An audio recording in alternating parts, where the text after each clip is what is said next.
What's going on, everybody? It's your host, Buster Caballero, the Good Old Boy Podcast. Thank you for tuning back in. If this is your first time listening, appreciate you tuning in, giving us a listen or a view if you're watching this on YouTube.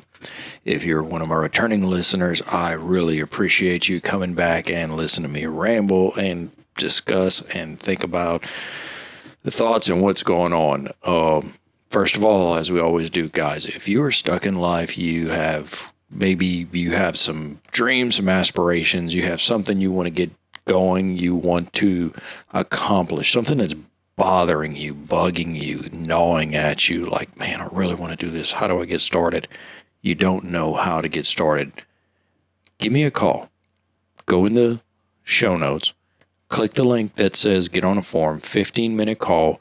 We'll sit and talk and just go over something really quick. I have a way that within, I think, a few minutes, we can get a jump start going, get the initial inertia needed to get the ball rolling and going, get a little bit of focus, understanding why it's bothering you, and we'll get going. And for the guys who've called, signed up, thank you. I've enjoyed our conversations. Now, for the guys who have sent me messages saying, Buster, I'm loving the podcast. For the wives who have said, hey, my husband's listening to you, we listen to you. Thank you. I love hearing from you. I love hearing that, this is being consumed, the downloads, I'm seeing them, the listens there are, and I wonder who is just listening to me. And I see it, and when I hear it, thank you. Lining up guest guys. I know this has just been me by myself. I'm working on getting my schedule for interviews lined up. I got to do something with the background here. And that's part of it is I want to have a good studio where when people come in here and sit down, they're able to feel like comfortable, at home, relaxed. I've been in a few studios and seen a few from my friends who are hosting their shows. And it's just, man, it looks really good. As you see behind me, I just got my bulletin board where I got notes from loved ones, family, friends, and pictures that mean something to me, and little trinkets hanging up. And I've got my whiteboards that I've tried to black out because I got a little bit of stuff on there. So this is the beginning of the month. So we got September, October, November, December. 4 months left in the year. And a lot of times you get to this point where you understand, like, oh my God, it's almost Christmas, which means if it's September, we have Labor Day. October comes Halloween. And after October, it's on to the races. Thanksgiving, Christmas, football season. We're in the mix of it all. In 4 months, it's going to fly by before you know it. And maybe at the beginning of the year, you thought, I'm going to do this, I'm going to do that, I'm going to complete some things. And now you're 4 months out. New year, new you. How's that working out for you? Huh? It's okay. It's okay. I understand. Not doing this to get on you, but I'm just here to just have a little bit of understanding. And most of the time, when it comes to this, there's a few key factors that this is something I was talking with a friend of mine about the other day.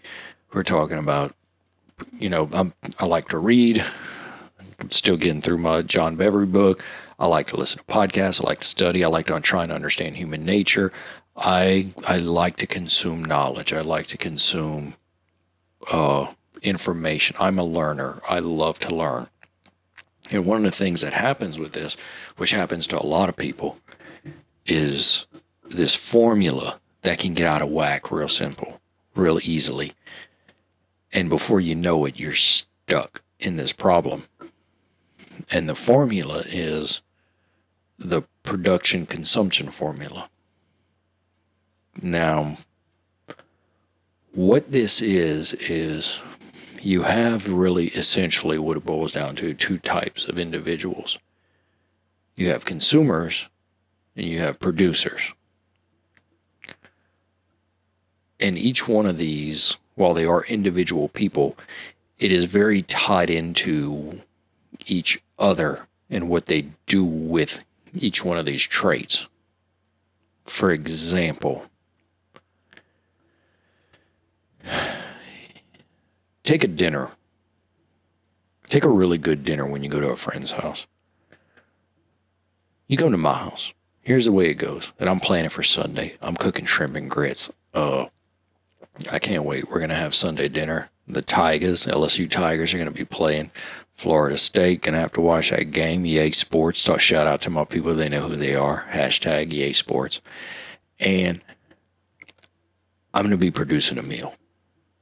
Now, with that production, I am going to be, I have to do things in a certain way. I have to get my shrimp. I have to get my grits. I got to get all my recipes. I got to get everything that's involved with that. And so in order to have that ready to go and available, what I have is I had to learn how to actually make shrimp and grits.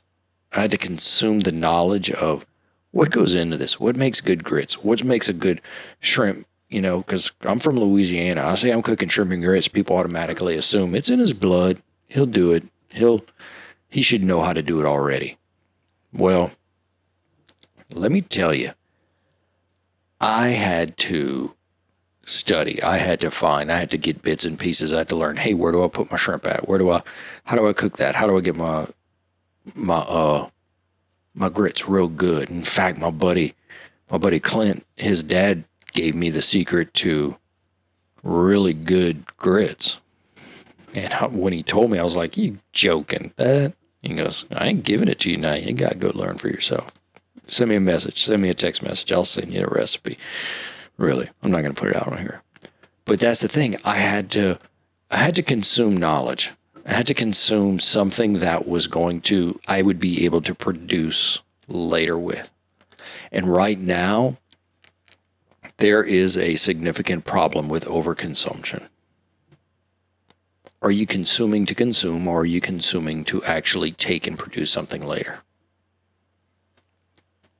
Now, what you see on that side is social media, food, distractions. What are you consuming? I mean, the simplest thing you can do is you go in your phone, you go in the settings, and you see what you spend your time on. And I'll tell you, is it Instagram, Facebook, YouTube? Where are you at?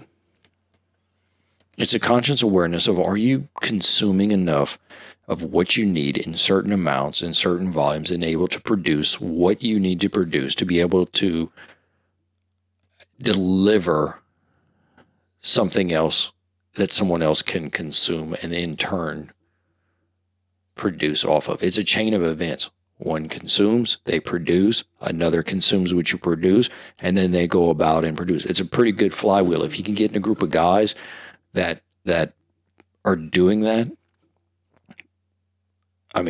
other families that are doing that, it will pay dividends. It's compound interest. It's one of the best things that I've seen happen. I tend to surround myself with some really like-minded people. Just to show you this, let me see if I can break this all down. I'm in several groups, and I'm in several kind of like group chats on the side. In every group that I'm in, it's about, guys producing, bringing it to the table for consumption, and in turn, we're doing it. That's why I want to get my background so well, because, when I was with the OTG guys, they had a great studio. One of the other guys in the group that's in that text, Blake Baker, we're going to work on getting him. He's got a great setup on his studio. I really like it. But that's just one group. I have my men's group that I meet with every Tuesday night for my church. And those guys, we go in there consuming the good book, and then we come out there and how do we produce off of this? We check each other, we challenge each other on how are we going to use this information to produce better men. I have, a group of dads that are all in the homeschool space that we're in, and each one of these guys are producing. In fact, we produced some music the other night off a whim, and it was a great time because we had all taken the time to consume what it takes to learn music. And man, it was a good time. It was a jam. I've got my group of work people who I'm constantly pinging things off of that we are all like we're consuming knowledge. Has anyone experienced this? Has anybody done this?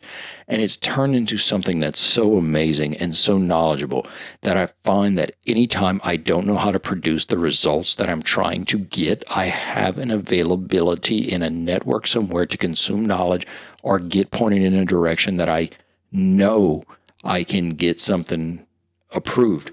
It's very, very, very simple. Now you said, Buster, this can get out of whack very easily. Yes, it can. I'm going to tell you the two ways that this gets out of whack. The first one is you strictly consume. And when you strictly consume without any application of the knowledge that you are consuming, everything gets out of whack. Think of it this way. You eat. You never exercise. Yeah, it's going to get fat. You're going to have some problems. But if you consume in order to produce good workouts, healthy habits, things like that, you'll get in good shape. If you consume knowledge, but you never apply it, it's wasted potential. You can study every bit of knowledge and things, but if you never put it into practice, if you've read every book on playing piano and music and sheet and do all this, but you never touch the keys, you never pick up a guitar, you will never produce anything, and you will just consume and consume and consume. And this happens. This is very easy to nowadays with the amount of information out there. At a certain point, you have to push yourself away from the table of knowledge and say, I need to go produce something with this now. It's a very dangerous trap to be put in to say, I've learned and studied all this stuff. You don't study without application. And then the other thing is to try and produce without consumption, to try and produce and put stuff out and do work. And where this gets dangerous is, there's an old saying that if you give me 6 hours to cut down a tree, I'll spend the first 4 sharpening the axe. And if you never stop your production to consume either a break or study what you've produced and how you can make it better, your production results will falter. You will pour from an empty cup. For example, if you're a guy that likes to shoot and all you ever do is go shoot and shoot and shoot and shoot and shoot and shoot and shoot, and you never take the time to break your weapon apart and clean it and degrease it and take the action and study and take everything that goes with it and review, you will never become a better shot. Your tool will dull. You will lose everything, and then you'll end up frustrated and you won't get the results you're after. I'm trying to teach my kids this right now. Take what you learn, put it into action. Kids are very easy nowadays to be able to just consume and not put any production out because we don't push them enough.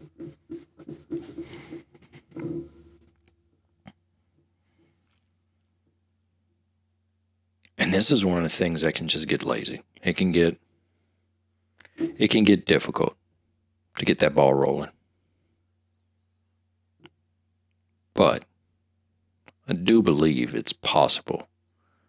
I can name great people who constantly learn and then put it into application. They study, they get educated, they get informed, they get that knowledge, and then they go and produce some amazing things. Whether you're a chef, a mechanic, a parent, a teacher, a coach, any one of these things, you have to make sure you're consuming the right things. And if you're dulled down by consumption of things that are not giving you any reward, any production, any bit of reward, besides just a quick dopamine hit, my brother, we need to work on that. We need to acknowledge it, and then we need to set it aside. And if you don't know, get your network up, get your people surrounded by, and then go out there and start producing. Maybe you got a dream of a business and you want to start it, learn. Very simple. I don't know how to start a business. You start by starting.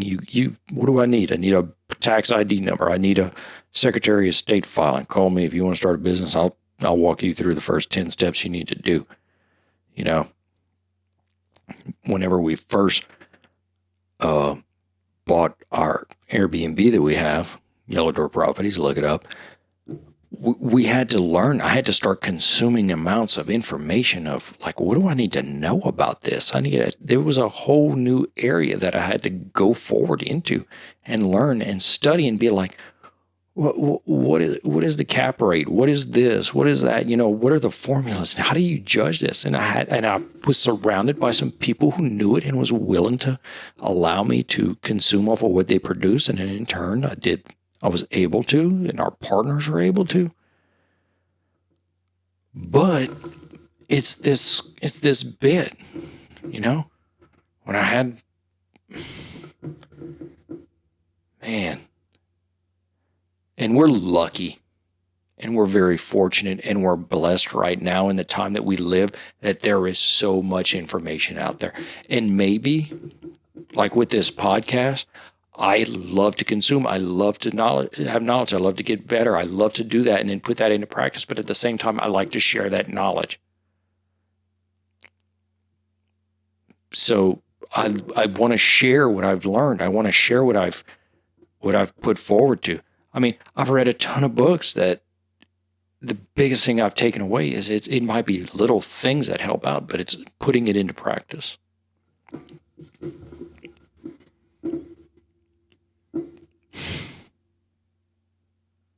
Man, I'm still thinking about shrimp and grits. Sorry, guys. I'm excited about it because my friends who are like, you need to make shrimp and grits again. I haven't made it in over a year. So I got to go find my recipe, dust it off. Hopefully, I have to do a try run. I'm going to go get my seafood from Rosie's though. So go, if you're in the Kemah, League City, Dickinson area and you're looking for seafood, go get your seafood from Rosie's. I love those people. They got great food. Tuna steaks, shrimp, crawfish, all that.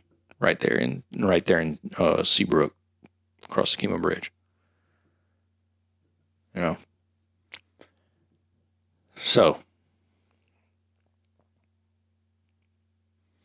I think I'm done. I think I've said it all. I don't know what else I can say because this is kind of a real simple thing to do. Remember, guys, if you're going to produce results, make sure you're consuming and taking the time to consume the pivotal bits of information you need and the appropriate bits of information you need. Don't fill yourself up on junk. And if you find yourself consuming too much without production, limit it. Go burn off. That's why I like fasting. Fasting sometimes, if you've consumed too much food and you go on a fast and you get lean and you get a little more hungry, then it's like, all right, I remember this. This is good. I like this. So,